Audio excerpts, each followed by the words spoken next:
Om Shanti. December 23 तारीखर मुरली बाबा कहते मीठे बच्चे, तुम बाप के पास आते हो रिफ्रेश होने। बाप के मिलने से भक्ति मार्ग की सब थकान दूर हो जाती है। कौथिपाई आसुचंदी बाबा पाखकु सबुदिन रिफ्रेश होचंदी केमती मुरली शुणिकी हाँ केमती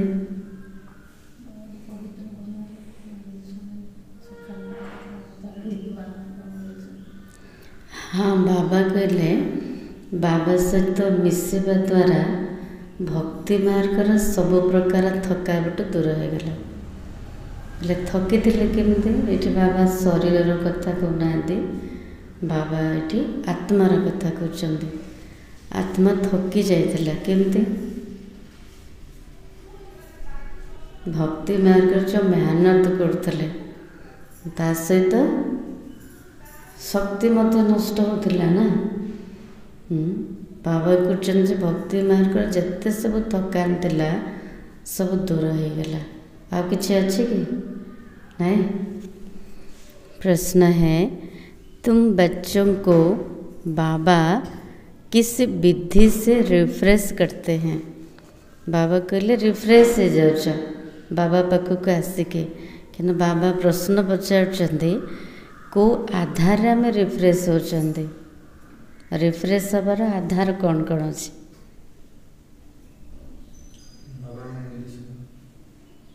आ कौन अच्छे? आ को आधार है बाबा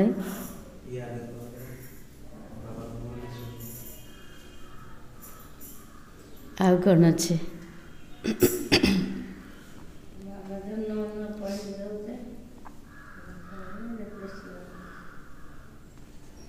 अच्छा जी, बाबा 3टा पॉइंट सुनाई।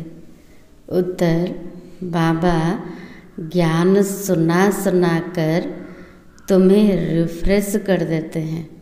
जदि नियमित हमें मुरली शुणुंट पाठ पढ़ुंट बाबा प्रत्येक दिन नुआ नुआ पॉइंट शुणाउंट, ज्ञानर गुह्य रहस्य खोलुंट।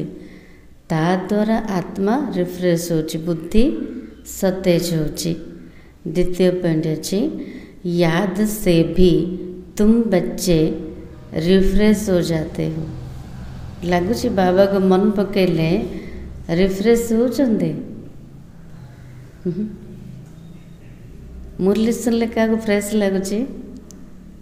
आ लगुनि जग कले बाबा को जिते आम प्यार से मन पकाउछंदी, जो सुखर अनुभूति होची, जो आनंदर अनुभूति होची, ता द्वारा भी थकान दूर होची।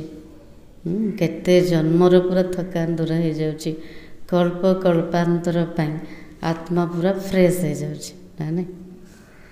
वास्तव में सतयुग है सच्ची विश्रामपुरी। देखा गले जो विश्राम कौट मिलूँ, प्रकृत विश्राम स्थान कौटा? परम धाम ना।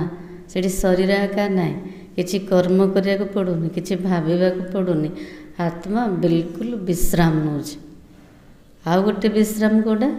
सत्य जुगार से मध्य किसी परिश्रम करने को पड़ोनी। संगम जुगर विश्राम स्थान कौटा? हाँ, मधुबन। आम ट्रेन रे कि प्लेन रे जातु कौन जातु 2-3 दिन सफर करके जाऊँच। जिते ओह्लैक बाबा घर को प्रवेश कर बाबा कमरा को जाऊँच, थकावट रोचे सब दूर हो जाए, भूली जाऊँ सब। किसी भी कष्ट लगुनि, किसी भी थकावट लगुनि। वहाँ कोई अप्राप्त वस्तु नहीं जिसको प्राप्त करने के लिए परिश्रम करना पड़े। कौटी? सत्य जुगर सबकि प्राप्त थिबो, किसी भी एमती अप्राप्त नथिबो जोथि परिश्रम करने को पड़िबो। तृतीय पॉइंट, सिर्फ बाबा की गोद में आते ही तुम बच्चों को विश्राम मिल जाता है। कब लगिला बाबार बनिला पहरे सब दुख दूर हो गला। दिजण गला। हाँ देखते आम बाबा को जो चिन्ह नथिले केमती थिले अवस्था, चिंता थिला, दुख थिला, उदासी थिला, लक्ष्य किछि नथिला, एमिति जीवन बीतुथिले ना। जिते बाबा को जानिले, बाबार गोद को आसिले, सबु प्रकार दुख दूर हो गला, सबु प्रकार आत्मार जो थकावट थिला दूर हो गला, पूरा फ्रेश हो गले, सारी थकान दूर हो जाती है। ओम शांति। बाप बैठे समझाते हैं, साथ में यह दादा भी समझते हैं, क्योंकि बाप इन दादा द्वारा बैठे समझाते। बाबा तो बुझाउछंती केमती, ब्रह्मा दादा को द्वारा, दादा माना बड़ो भाई। जैसे तुम समझते हो वैसे यह दादा भी समझते हैं। बाबा जिते बुझाउछंती प्रथमे किए बुझुछंती, ब्रह्मा बाबा। आमे जेमती पिला माने बुझुछंती सेमती बाबा भी। दादा को भगवान नहीं कहा जाता, अर्थात ब्रह्मा बाबा को भगवान कहबानी, क्या कहबा, से बाबा को। यह है भगवान उवाच। बाप क्या समझाते, भगवान उवाच जदि रही बाबा कौन बुझाउछंती, प्रथम कथा कौन बुझाउछंती बाबा, को शब्दटा कही सर्टकट रे, देही अभिमानी भव, क्योंकि अपने को आत्मा समझने बगैर परमपिता परमात्मा को याद कर ना सके। बाबा को अभ्यास नहीं, आत्मा अभिमानी स्थिति बने नांती, आत्मा बोली भावे कि कर्म करूना, तो बाबा को मने पकई पारिबे नहीं। तेणु बाबा बार बार कहते प्रत्येक दिन निजको आत्मा भाव। इसी समय तो सभी आत्माएं पतित हैं। पतित को ही मनुष्य कहा जाता, पावन को देवता कहा जाता। यह बहुत सहज समझने और समझाने की बातें हैं। मनुष्य पुकारते रहते हैं, हे पतित को पावन बनाने आओ। केते दुखी ना, पतित मनुष्य दुखी, से डाकुची क्या पतित पावन बाबा को। कौन पाए, आसिक दुख उद्धार करो, पावन करो। देवी देवताएं ऐसे कहेंगे, देवी देवता मान तो पावन अटंती, से माने एमती कहबेन हे पतित पावन आस। पतित पावन बाप पतितों के बुलावे पर आते हैं, आत्माओं को पावन बनाकर फिर नई पावन दुनिया भी स्थापन करते हैं। आत्मा ही बाप को पुकारती है, शरीर तो नहीं पुकारेगा। शरीर डाकिबो कि, आत्मा ही डाकुची शरीर द्वारा, मुख द्वारा। जिते दुख हो मुख काम करूनी, केमती से डाकुचे, मनरे डाकुचे ना। पारलौकिक बाप जो सदा पावन है, उससे ही सब याद करते हैं। यह है पुरानी दुनिया, बाप नई पावन दुनिया बनाते। कई तो ऐसे भी है जो कहते हमको तो यहाँ अपार सुख है, धन माल बहुत है, वह समझते हमारे लिए स्वर्ग यहाँ है। वो तुम्हारी बातें कैसे मानेंगे। एमती बहुत जन अच्छा ना, जो मैंने भावुं ये आम स्वर्ग, जहाँ सुख अच्छे, धन माल सबकिछि अच्छी, से भावुं आम स्वर्ग। हेले सेमाने आम कथा केमती मानिबे मानिबे। कलयुगी दुनिया को स्वर्ग समझना यह भी बेसमझी है। कली जुग को आम स्वर्ग बोली भाविबा एड़ा तो अज्ञानता। कितनी जर्जरीभूत अवस्था हो गई है। कली जुग तो वृद्ध अवस्था को प्राप्त कर साराणी। ये सृष्टि रूपी वृक्षटा जीर्ण शीर्ण अवस्था को प्राप्त कर साराणी। यदि एबे भी भाविबा एटा आम पे स्वर्ग तो बाबा कृष्ण कौन कहबा से मान को। तो भी मनुष्य कहते हम तो स्वर्ग में बैठे हैं। बच्चे नहीं समझाते तो बाप कहेंगे ना, क्या कहेंगे? हमें जदि का बुझे पारिबानी बाबा कौन कहबे? कौन कहबे बाबा भाई? आ कौन कहबे? पत्थर बुद्धि हो क्या, दूसरे को नहीं समझा सकते हो। बाबा कृष्ण अन्य मान को बुझे पारुन पत्थर बुद्धि के। बाबा कृष्ण बुद्धिर ताला खोली देली, पारस बनीगल तो अन्य मान को पारस बुद्धि बना। जब खुद पारस बुद्धि बने तब तो दूसरों को भी बनावे। पुरुषार्थ अच्छा करना चाहिए, इसमें लज्जा की बात नहीं। क्या बुझा बेड़े तो पुरुषार्थ ना। बाबा को तेरे लज्जार कथा नहीं। लाज लगुच क्या बुझापे नहीं, लाज लगुच। परंतु मनुष्य की बुद्धि में आधा कल्प की जो उल्टी मतें भरी हुई है वो कोई जल्दी भूलते नहीं हैं। जब तक बाप को यथार्थ रीति नहीं पहचाना तब तक वो ताकत आ नहीं सकती। परमात्मा का ठारू बाबा ठारू शक्ति केते मिलिबो? बाबा ठू शक्ति केमते मिलिबो? बाबा को ठीक रे जानिले ना। जो पर्यंत आम बाबा को यथार्थ रूप से चिन्ह ना तो बाबा ठारू शक्ति मिलिबनी। बाप कहते इन वेदों शास्त्रों आदि से मनुष्य कुछ भी सुधरते नहीं है। देख द्वापर जुगरु शास्त्र पढ़ी पढ़ी आसिले, शुणी शुणी आसिले, किए भी सुधुरिले, आहुरी कौन हेले, आहुरी बिगड़िले, आहुरी तलुक आसिले।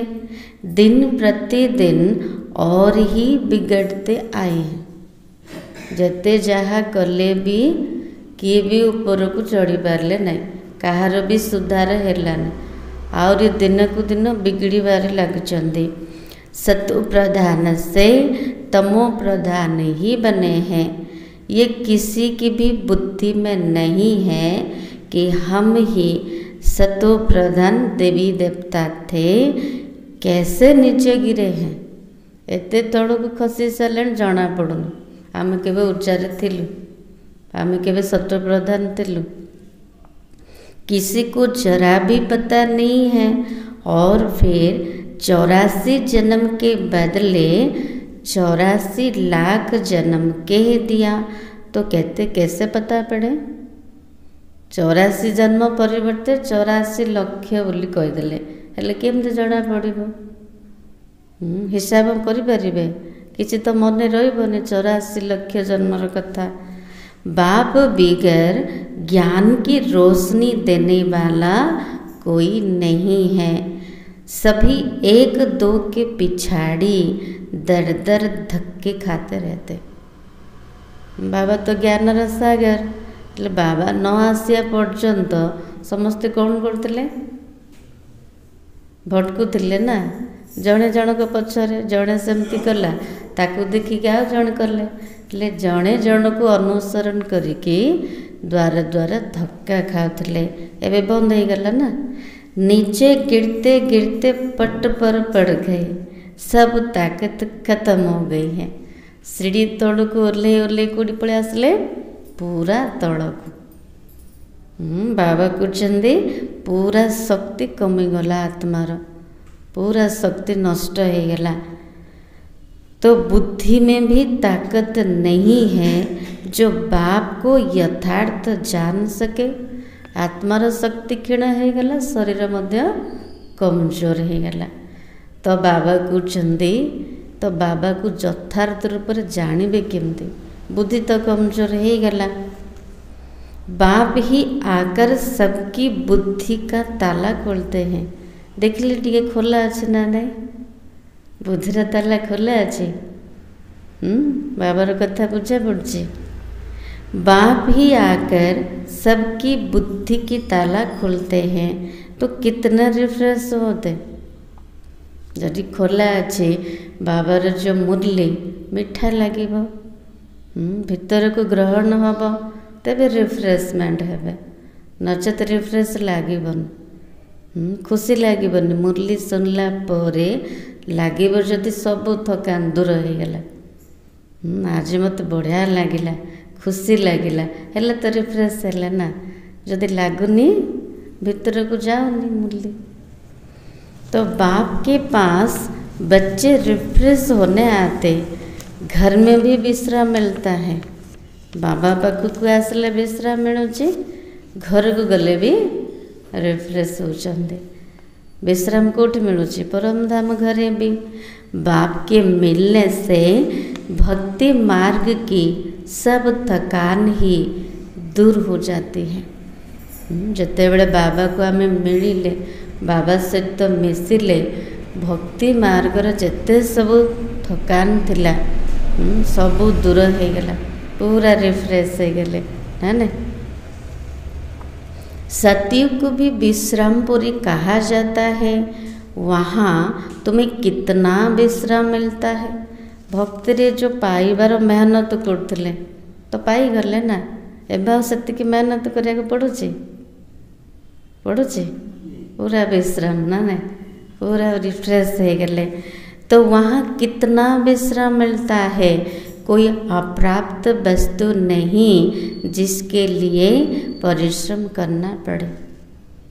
एडे जमती आम पुरुषार्थ कर मेहनत कर, तो सत्य जुगरे बिल्कुल मेहनत आगा नाई। सब किछि प्राप्त थिबो, किछि भी अप्राप्त नथिबो, जे ताको प्राप्त करने परिश्रम करने को पड़ेगा।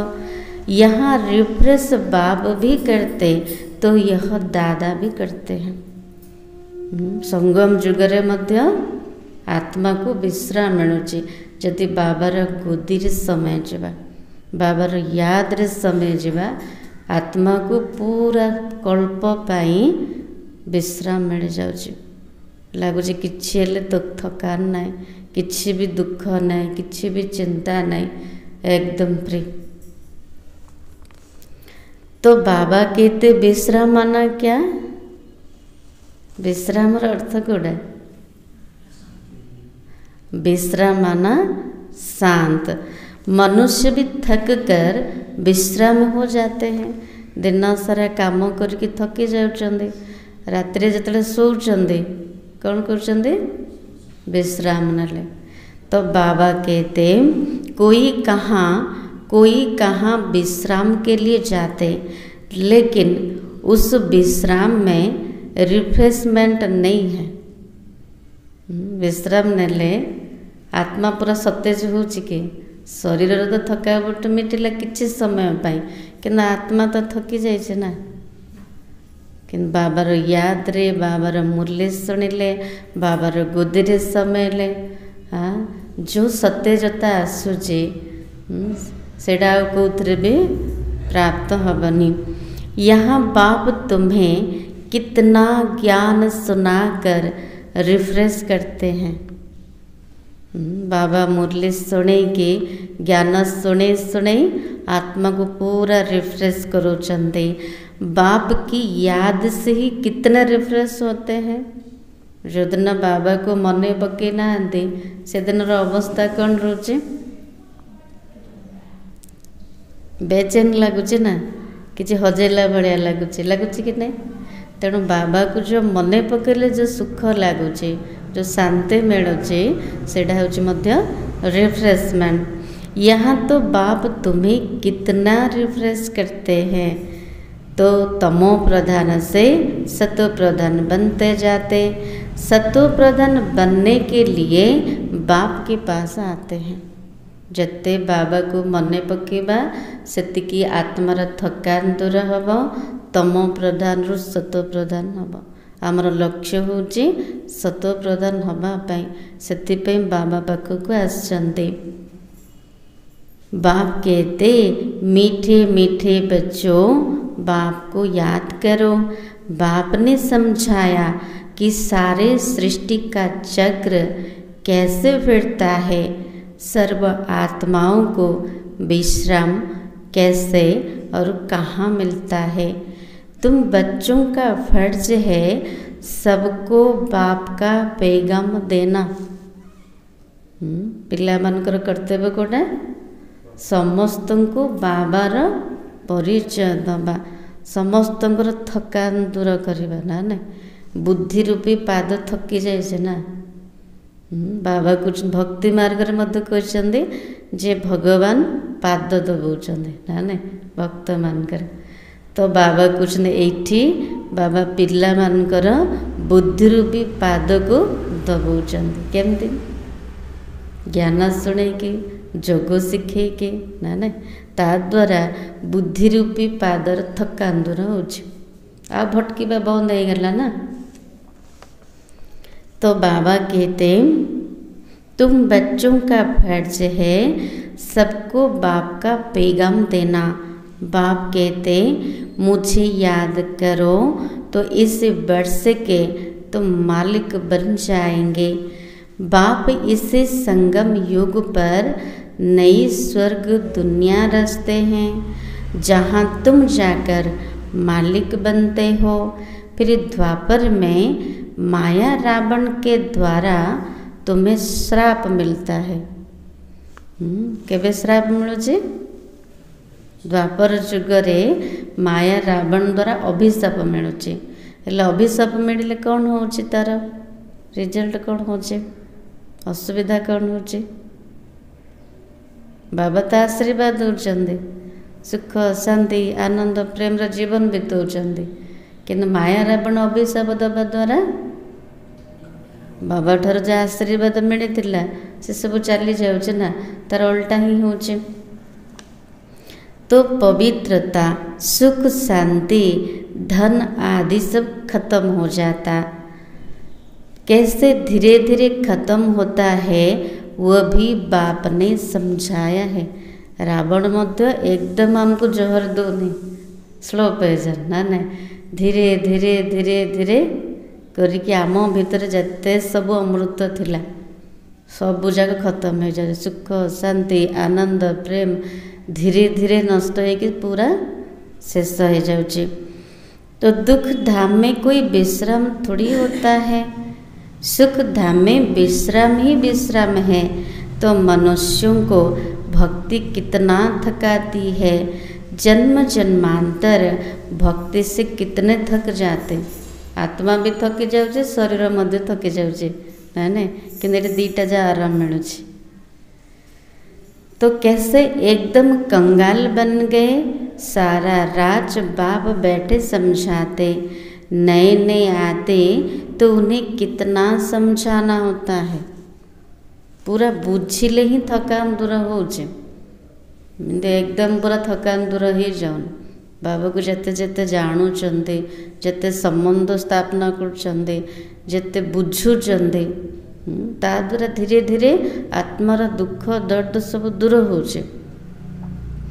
तो ये बाबा कहते हर एक बात पर मनुष्य कितना सोचते हैं।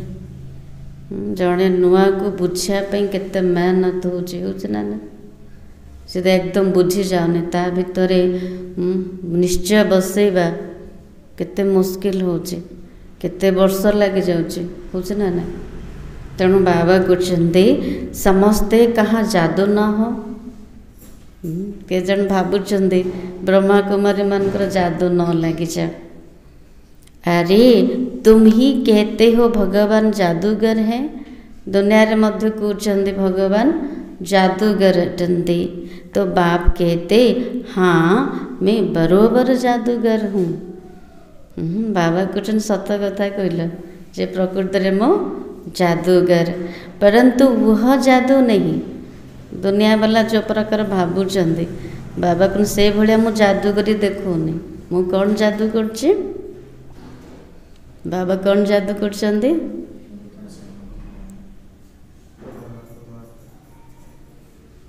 बाबा कहते जिससे मनुष्य भेड़ बकरी बन जाए।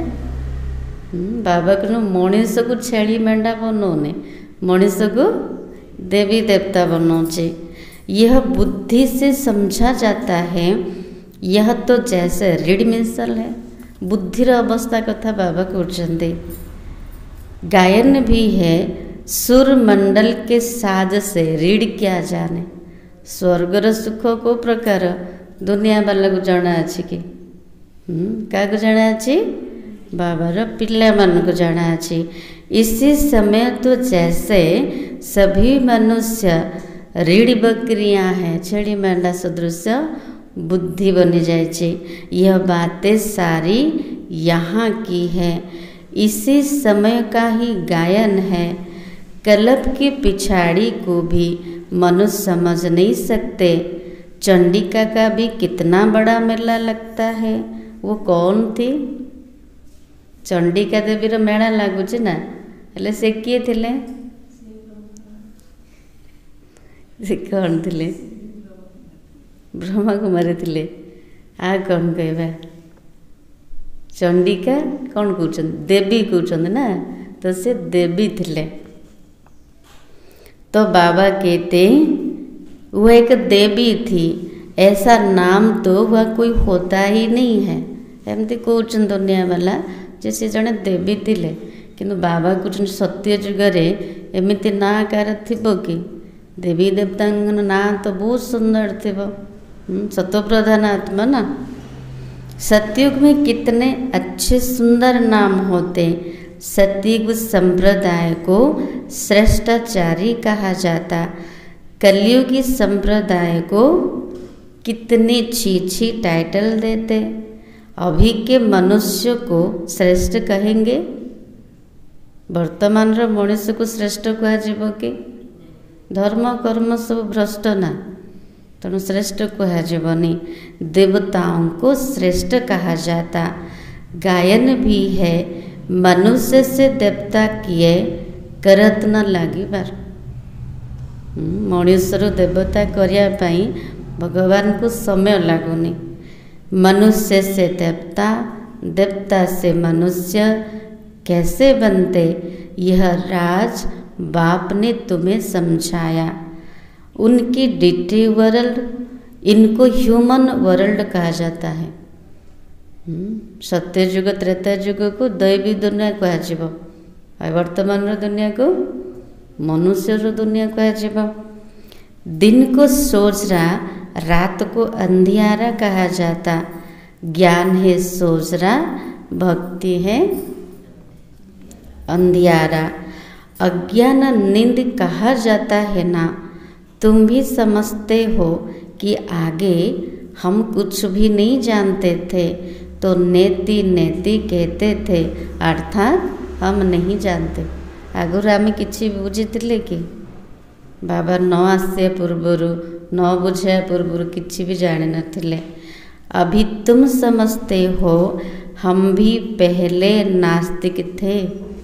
एबे तो आस्तिक बनी गले किंतु पूर्वर कौन थे नास्तिक थे। किसी भी जना नथिला ना निज को जानी थे ना बाबा को जानी थे ना सृष्टि विषय जानी थे। बेहद के बाप को ही नहीं जानते थे। वही असली अविनाशी बाबा खोजुले ना बाबा को जानी थे। बाबा केमिति होइथिबे एमितिकार बोली जानी थे कि भावुले केमितिकार होइथिबे भगवान कोठी रहते कौन करते पूरा परिचय मिलगला।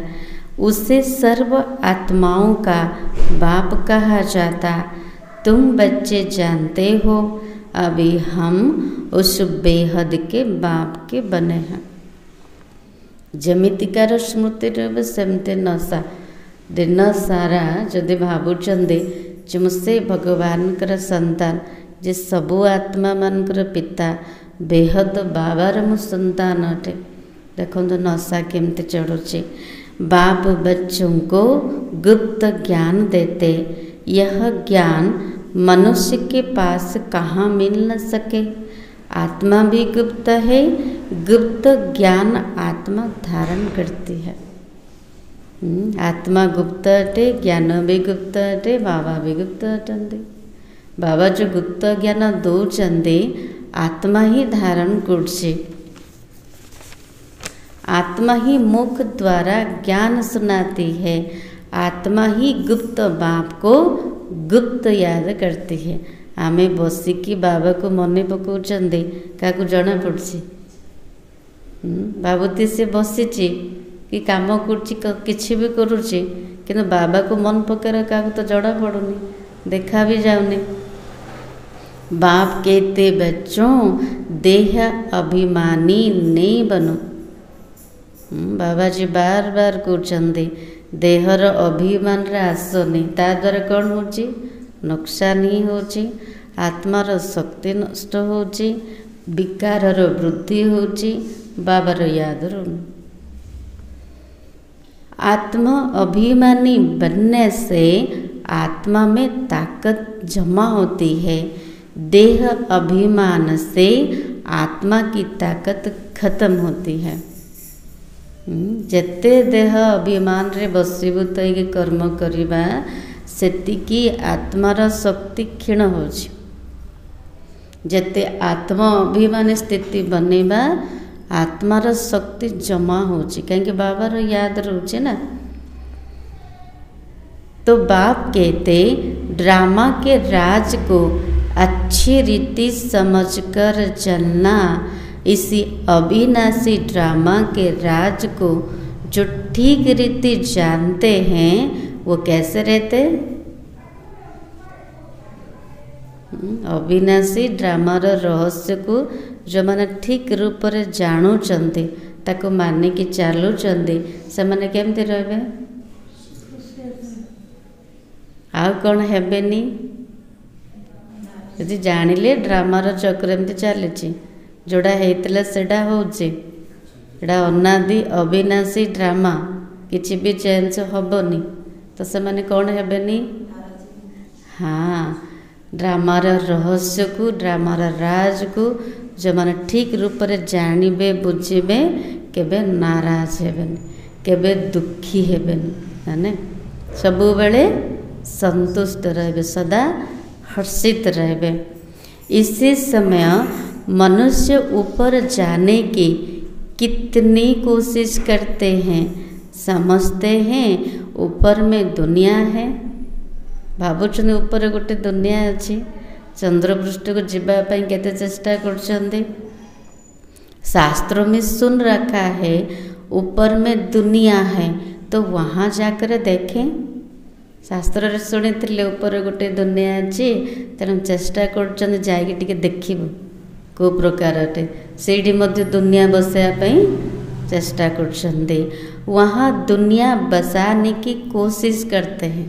भावुन से प्लॉट किणबू, से घर बनइबू। हाँ, बाबा कहते दुनिया तो बहुत बसाई है, सत्य जुगर नहीं कि एबे पर्यंत दुनिया बसैले ना। केते बड़ दुनिया हो गला, केते छोट थिला, केते बड़ हो गला। भारत में सिर्फ एक ही आदि सनातन देवी देवता धर्म था और कोई खंड आदि नहीं था, फिर कितना बनाया है। बाबा कुछ देखो केते बड़ छोट स्थान थिला भारत, अभी तो केते बड़ हो गला, केते देश, केते महादेश, कोई हबनी ना। तुम विचार करो भारत के कितने थोड़े टुकड़े में देवता होते हैं। बाबा को विचार करने योग्य अटे जे भारत रे अल्प स्थान रे देवी देवता माने रोते। जमुना के किनारे पर परिस्थान था, ले गले स्वर्ग को। बाबा भी स्वर्ग दुनिया देखुछंती। हाँ, बुद्धि द्वारा देखिबा। जमुना कूल रे आमर राजधानी थिला, जहाँ लक्ष्मी नारायण राज्य करते थे। कितने सुंदर शोभायमान सत्व प्रधान दुनिया थी। स्वर्गर नजारा देखा गला केते सुंदर केते सतो प्रधान नेचुरल ब्यूटी थी सब देवी देवता मन देखा गले केते सुंदर थिले ना ने प्राकृतिक सौंदर्य थिला। तो बाबा कहते आत्मा में ही सारा चमत्कार रहता है। बच्चों को दिखाया था श्री कृष्ण का जन्म कैसे होता है। जो माने संदेशी माने थिले सेमानक द्वारा बाबा देखे थिले जे कृष्णकर जन्म केमते थिला। सारे कमरे में जैसे रोशनी हो जाती है। कृष्णकर जन्म जतेले हैला सारा कमरा पूरा आलोकित हो गला। तो बाप बैठकर बच्चों को समझाते अभी तुम परिस्तान में जाने के लिए पुरुषार्थ कर रहे हो। उठिकी जीवा पे पुरुषार्थ करछंदे परिस्तान स्वर्ग को जीवा पाई। बाकी ऐसे नहीं तालाब में डुबकी लगाने से परियां बन जाएंगी। हे जीवा पूरा सहज ना तो समस्ते ही जानते बिना मेहनत रे बाबा को सेमती ना जे पोखरी रे डुबकी लगेले परी हे जीवे। आमे सब ज्ञान परी ना हेले कोठी डुबकी लगाउछन सबुदिन ज्ञान मान सरोवर ना ना हेले जाए कि परी हेबे मेहनत ना। ये सभी झूठे नाम रख दिए। लाखों वर्ष कह देने से बिल्कुल सब कुछ भूल गए। अभी तुम अभूल बन रहे हो। नंबर बार पुरुषार्थ अनुसार विचार किया जाता है। इतनी छोटी सी आत्मा कितना बड़ा पाठ शरीर से बजाती है। भावुचंदी बसी के एते छोट आत्मा देखा जाऊनी क्या ना मु देखी पार्ची निजको ना मत किए देखी पार्चंदी। एते बड़ शरीरटा ताको घोड़ेकी रखिछि। एते छोट आत्मा आ द्वारा केते सारा काम कर दिन सारा ना आत्मा जिते शरीर को छाड़ी दूची ओल्लई दूची ड्रेसटा को ताको केते जण उठाउछंदी। तो आत्मा केते ताकतवान। तो बाबा कहते फिर शरीर से आत्मा निकल जाती है तो शरीर को देखो क्या हाल हो जाता है। आत्मा ही पाठ बजाती है। कितनी बड़ी विचार की बात है। बाबा को केते बड़ विचार करिवार कथा। एते समय धरिकी पाठ करथिले कि आत्मा जिते ओल्हे पड़ुछि शरीर किछि भी काम ना ताकू केते सम्मान दौरान ना ना से मंदिर को जाई पारुछि सब किछि करि पारुछि। किंतु आत्मा जिते शरीर छाड़ से अंग प्रत्येक सब रोचे आखि नाक कान बाटे सब कि कि छूना। पवित्र किए थिला आत्मा थिला। से पवित्र आत्मा जिते शरीर को छाड़देला शरीर पूरा शुद्ध हो गला। केते दिन पर्यंत शुद्ध क्रिया करछन ना 13 दिन पर्यंत। तो देखंदो आत्मार केते मूल्यवान। तो बाबा कहते सारी दुनिया के एक्टर्स अपनी एक्ट अनुसार ही पाठ बजाते। कुछ भी फर्क नहीं पड़ सकता। हुबहू सारी एक्ट फिर से रिपीट हो रही है। कल्प पूर्व भली अविकल समस्तंकर पाठ पुनरावृत्ति होची किछि भी फर्क पड़ुनी। इसमें संशय कर नहीं सकते कौन पाई एमती से कला। बाबा के नेत्र संशय आनिबार नहीं। हर एक की बुद्धि में फर्क पड़ सकता है क्योंकि आत्मा तो मन बुद्धि सहित है ना। बच्चों को मालूम है हमको स्कॉलरशिप लेनी है तो दिल अंदर खुशी होती है। यदि स्कॉलरशिप नबा पाठ पढ़ुचंदी तबे भितर खुशी रहबो जे मते स्कॉलरशिप नबार अछि। यहाँ भी अंदर आने से ही एम ऑब्जेक्ट सामने देखते हैं तो खुशी तो जरूर होगी। साकार बाबा थिला समय क्लासरूम रे मध्य लगी आमर भी सामने कौन देखुं विष्णु को ना लक्ष्मी नारायण हूँ आमर लक्ष्य उद्देश्य।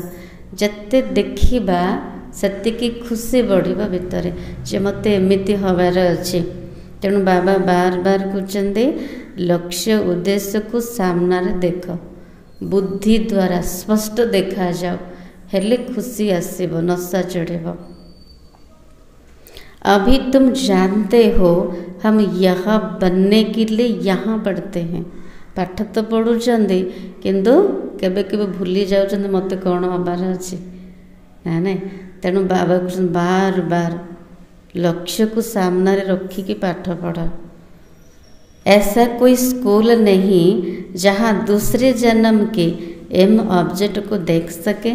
कोठी अच्छी एमती स्कूल कॉलेज जहाँ भी पाठ पढ़ुचंदी गोटे जन्म ही पाई, द्वितीय जन्म पाई के पाठ पढ़ुना। क्या स्कूल को आसु आसु खुशी लगुनि, टेंशन बढ़ुची ना नहीं। केते सारा बही, केते सारा टॉपिक, हाँ केते सारा टीचर थे पाठ पढ़ाई कि आमको किसी मुश्किल लगुच कि स्कूल को आसु आसु खुशी लगुच। अभी तुम जानते हो, तुम देखते हो हम लक्ष्मी नारायण जैसे बन रहे हैं। अभी हम संगम युग पर हैं जो भविष्य में इन जैसा लक्ष्मी नारायण बनने की पढ़ाई पढ़ रहे हैं। कितनी गुप्त पढ़ाई है। आमे कौन हवापाई पाठ पढ़ुचंदी, किए पढ़ुचंदी देखिले कि बुझीपारे जानीपारे ना नहीं। गुप्त पाठ पढ़ुचंदी आ भविष्यत मध्य गुप्त है। जदि सतरे देखा जाता एते कम था जगह है न था। तेणु बाबा कहते स्कूल बा पाठशाला हो तो कैसी केमती, स्कूल बा पाठशाला हो तो ऐसी जोठी आसु आसु खुशी सब नाचुवे। हाँ बाबा आसबार खुशी, पाठ पढ़ार खुशी, हाँ लक्ष्य दबार खुशी, केते सारा खुशी अच्छी जोठी आसु आसु पूरा खुशी मिलुथिबो। हे कितनी गुप्त परंतु जबरदस्त पाठशाला है। विचित्र ना, गुप्त हटे किंतु वंडरफुल हटे। जितनी बड़ी पढ़ाई उतनी ही फैसिलिटीज रहती है, सब प्रकार सुविधा ना। तो बाबा कहते परंतु यहाँ तुम पट पर बैठ पढ़ते हो। आत्मा को पढ़ना होता है, चाहे पट पर बैठे चाहे तख्त पर बैठे, परंतु खुशी से खगिया मारते रहो। बाबा कहते तले बसिकी पाठ पढ़, चट्टाण रे बसिकी कि चेयर रे बसिकी पाठ पढ़, किंतु जरूरी कोटा कहीं देखा जानी खुशी। हाँ बाबा कहते खुशी बहुत, छोट पिला माने हसी हसी गड़ी पड़ुछन ना नहीं, सेतिकी खुशी रहिबार अच्छी, बहुत खुशी ताक कहते खगिया मार। इसी पढ़ाई को पास करने के बाद जाकर यह बनेंगे। ठीक रूप से पाठ पढ़ुथे, पुरुषार्थ करुथे, तेबे तो खुशी रहिबो ना। मैं पाठ पढ़ी कि पास हेले मते एमिति हबार अच्छी। अभी तुम बच्चों को बाप ने आकर अपना परिचय दिया कि मैं इनमें कैसे प्रवेश कर तुम्हें पढ़ाता हूँ। बाप देवताओं को नहीं पढ़ाएंगे। क्या पाठ पढ़ाउछंदी बाबा? ब्राह्मण मन को पाठ पढ़ाउछंदी, देवताओं को यह ज्ञान कहाँ? सेठी तो बाबा नथिबे, टीचर नथिबे पाठ पढ़ाई हेले सेमान पाखरे ज्ञान कोठु आसीबो। बाबा को नहीं कथार भी नशा चढ़ू, खुशी आसू जे सत्य जुग सबू किछि तो थिबो कि बाबा नथिबे। तेणु संगम जुगर खुशी को बाबा को खुशी भरपूर हो जाओ। ये जो मौका मिली, सुजोग मिली केबे भी मिलेबनी। मनुष्य तो मूझते हैं, क्या देवताओं में ज्ञान नहीं है? देवताएं ही इसी ज्ञान से देवता बनते हैं। देवता बनने के बाद फिर ज्ञान की क्या दरकार? ये ज्ञान द्वारा तो देवता हो गला पर आ किसी दरकार कि? एबे आमे मन कर एक क्लास पास हो गले, दुई को जीवे ना, आउ थे एक राशि पाठ पढ़े कि नाई ना। सेमती देवता बनीगला ये ज्ञानर आवश्यक रही। लौकिक पढ़ाई से बैरिस्टर बन गया, कमाई में लग गया, फिर बैरिस्टरी पढ़ेंगे क्या? बाबा केमती जुक्ति बुझेले। तो बाबा कहते जमती पाठ पढ़ी जड़े बैरिस्टर बनीगला, हो गला पर आउ थे बैरिस्टर पाठ पढ़े कि नाई ना, सेमिति आमे पाठ पढ़ुचंदी देवी देवता हवापाई। देवी देवता हो गला परे एई पढ़ार किछि आवश्यक रहबनी।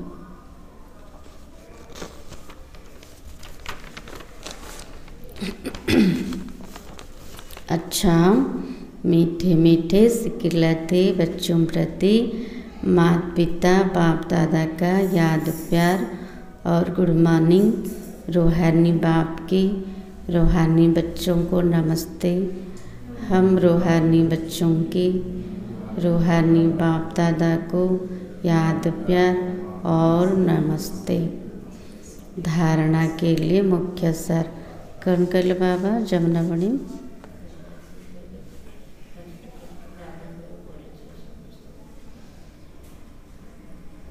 हाँ कौन कहले? नलिनी माता जी।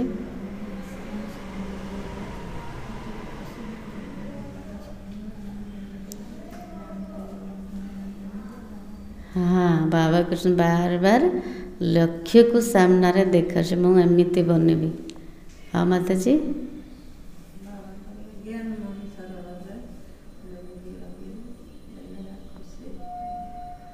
शांति बणी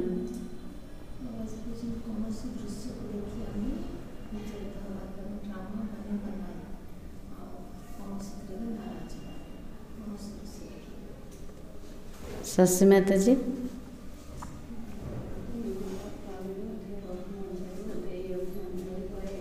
आज बाबा कहले देहर अभिमान रे आसनी, ता द्वारा आत्मार शक्ति क्षीण होचे।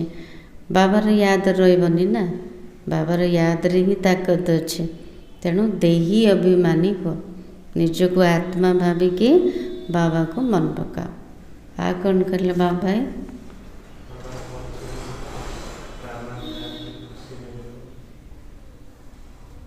आ गंगा भाई।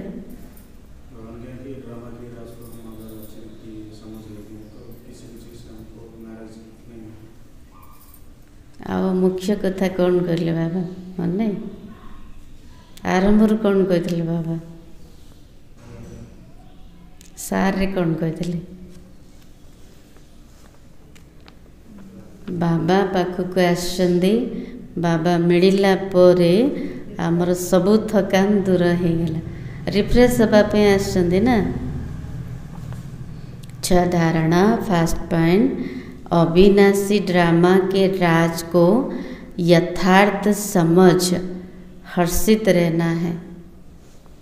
क्वेश्चन आसले ही उदासी आसूची, दुख आसूची, चिंता आसूची, नाराज होचंदे।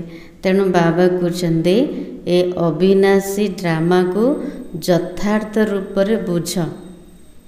एटा बना बनाया ड्रामा अटे, किछि भी तफात पड़बनी। जोड़ा होता सेटा केवल पुनरावृत्ति होची। तेणु बाबा कहते ड्रामार रहस्य को जिते बुझा सेतिकी हर्षित रहा। जदि सबु बेले खुशी रहा चाहते बाबा ड्रामार ज्ञान को बुद्धि रे पूरा पक्का रख। इसी ड्रामा में हर एक एक्टर का पार्ट अपना अपना है जो हुबहू बजा रहे हैं। ड्रामा रे समस्तंकर पार्ट निज निजर अविकल पुनरावृत्ति होची, कल्प पूर्व भले। सेकेंड पॉइंट, एम ऑब्जेक्ट को सामने रख खुशी में खगिया मारनी है। बाबा कृष्ण एते खुशी हुआ कहवा कथा नहीं। बाबा कृष्ण जिते लक्ष्य उद्देश्य को सामने रखिकी खुशी हो जा, बहुत बहुत खुशी बुद्धि में रहे। हम इसी पढ़ाई से ऐसा लक्ष्मी नारायण बनेंगे। बाबा कृष्ण बुद्धि रे रहिले तो खुशी आसब ना, बहुत खुशी केत आसब जिते बुद्धि रहिबो जे मैं यही पाठ ए पढ़ुची आपर मु लक्ष्मी नारायण दुनिया को जीवी हेले खुशी आसब। वरदान याद और सेवा के शक्तिशाली आधार द्वारा तीव्र गति से आगे बढ़ने वाले मायाजित भव। बाबा आशीर्वाद दे देले मायाजित हुओ, माया तो आसब। बाबा कहते केमती ताको हरेब, याद आउ सेवार बैलेंस द्वारा हेले आगो को बढ़ पारिबा। ब्राह्मण जीवन का आधार क्या है? हम सब ब्राह्मण बनी गले ना, ब्राह्मण जीवन रा आधार का उपरे एबे कौन सुनिले आउ कौन? हाँ, याद और सेवा है। बाबा को नाम जीवन होची सैया। ब्राह्मण जीवन रा आधार होची बाबार याद आउ बाबार सेवा। गोटे छाड़ी गोटे कले भी हबनी, उभय जा समान दरकार। यह दोनों आधार सदा शक्तिशाली हो तो तीव्र गति से आगे बढ़ते रहेंगे। पुरुषार्थ रे तीव्र गति रे आगो को बढ़ी पारिबे। कौन कले? बाबार याद बाबार सेवा उभय शक्तिशाली हवा दरकार। बाबार याद भी शक्तिशाली, सेवा भी शक्तिशाली। अगर सेवा बहुत है, याद कमज़ोर है, व याद बहुत अच्छी है, सेवा कमज़ोर है, तो भी तीव्र गति नहीं हो सकती। पुरुषार्थ रे तीव्र गति रे आग को बढ़ी पारे केते बेले दीटा जा समान हेले शक्तिशाली हेले। मनेकर सेवा बहुत करछन्ते किंतु जोग रे दुर्बल अछन्ते। जोग ठीक भल करछन्ते, जोग पूरा शक्तिशाली अछि किंतु सेवा रे कमजोर अटन, दुर्बल अटन्ते, हेले भी तीव्र गति रे आग को बढ़ी पारे नाही। याद भी शक्तिशाली दरकार, सेवा भी शक्तिशाली दरकार। याद और सेवा दोनों में तीव्र गति चाहिए। याद और निस्वार्थ सेवा साथ साथ हो तो मायाजित बनना सहज है। जदि बाबार याद रे रही कि निस्वार्थ भाव रे सेवा करछन्ते तेबे सहज रे मायाजित हे परिबा। हर कर्म में कर्म की समाप्ति के पहले सदा विजय दिखाई देगी। से अवस्था रे प्रत्येक कर्म जदि करछन्ते तेबे कर्मर समाप्ति पूर्वरु सबु बेले विजय देखा जीवो। बैलेंस रखिके याद और सेवार। स्लोगन, इसी संसार को अलौकिक खेल और परिस्थितियों को अलौकिक खिलौने के समान समझकर चलो। बाबा को संसार को अलौकिक खेल बोली भाव। खेल देखा पसंद ना, बाबा कहते संसार को अलौकिक खेल बोली भाव। आउ जो छोट मोट सब परिस्थिति आसूची ताको कौन भाविबा? खेलना। ले खेलना सहित पिला माने खेलती ना, सेमती बाबार छोट पिला होइजिबा हैला। तेणु संसार को खेल भाविबा आउ परिस्थिति को खेलना भाविकी खेलिबा, तेबे सदा विजयी हबा। आजिर समान होची मैं मायाजित हूँ। सार थिला, तुम बाप के पास आते हो रिफ्रेश होने। बाप के मिलने से भक्ति मार्ग की सब थकान दूर हो जाती है। सब में थकान मिटिगला। केमती थकान मिटिगला बाबा कहले 3टा पॉइंट कौन कौन मन अच्छे बाबा? 3टा आधार बाबा कहले ना, को आधार रे हमर सब थकान दूर होची, बुद्धि पूरा स्थिर हो, शांत होची।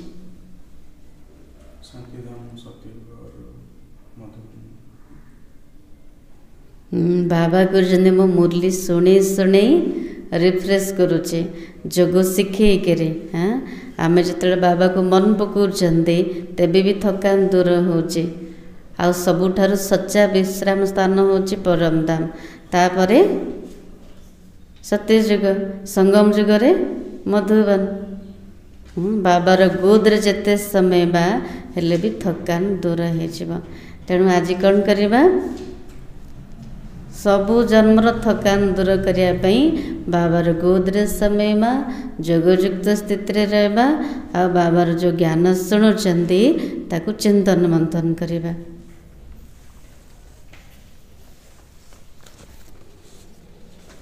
अव्यक्त सारा आज पॉइंट अच्छी सबसे सहज सदा संतुष्ट रहने की विधि है अपने सामने सदा कोई ना कोई विशेष प्राप्ति रखो। जदि चाहूँगी सबु बेले सहजरे आ सबु बेले संतुष्ट रहबा पाई तार विधि होची निज सामना रे सबु बेले कौनसी ना कौनसी विशेष प्राप्ति को रख। बाबा ठार कौन कौन प्राप्ति करछंदी ताकू सामना रे जते रखिबा तेबे भी संतुष्ट रह परिबा। बाप से क्या क्या मिला कितना मिला अपनी प्राप्तियों को देखो। जमते आम गोटे ढेर सारा संपत्ति रखिछंदी मन पकेले भी खुशी लगुच कि नहीं देखिले भी खुशी लगुच। सेमिति बाबा ठारू आम कौन कौन प्राप्ति करछंदी कौन कौन आमको मिली केतिकी मिली निज प्राप्ति को सब बेले सामना रे देख। ज्ञान के खजाने की प्राप्ति कितनी है बाबा को बसिकी चिंतन कर जे ज्ञान मो भितर केतिकी अच्छी ज्ञानर खजाना मो भितर केतिकी प्राप्त अच्छी मु केतिकी बुझीची केतिकी का बुझे पारिबे। योग से शक्तियों की दिव्य गुण की प्राप्तियां कितनी है जोग तो लगुची जोग द्वारा केतिकी शक्ति मत मिली। मुख्य शक्ति केतेडा 8टा शक्ति मन अच्छे कौन कौन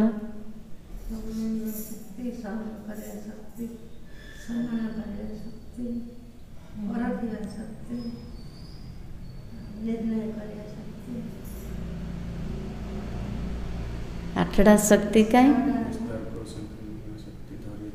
हेले जदि मने नहीं केमती प्राप्त अच्छे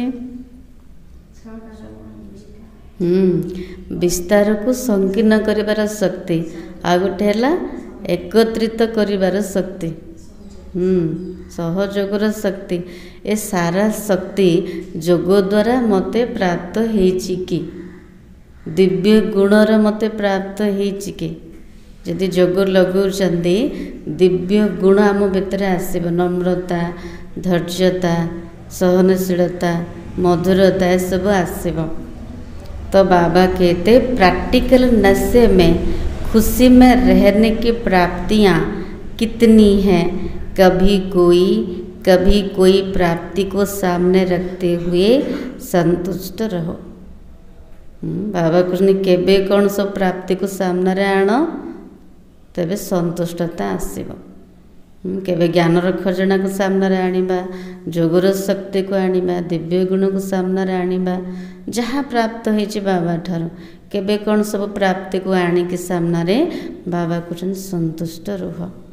आत्मा अविनाशी ना अविनाशी खजाना द्वारा ही तृप्त हब विनाशी जिनिस रे केबे भी से तृप्त हब नाही। व्यक्ति वैभव वस्तु कहा ठारू भी आत्मा को तृप्ति मिलिबो नाही। तेणु बुद्धि को कौथिरे भी फसेबा नाही। ओम शांति।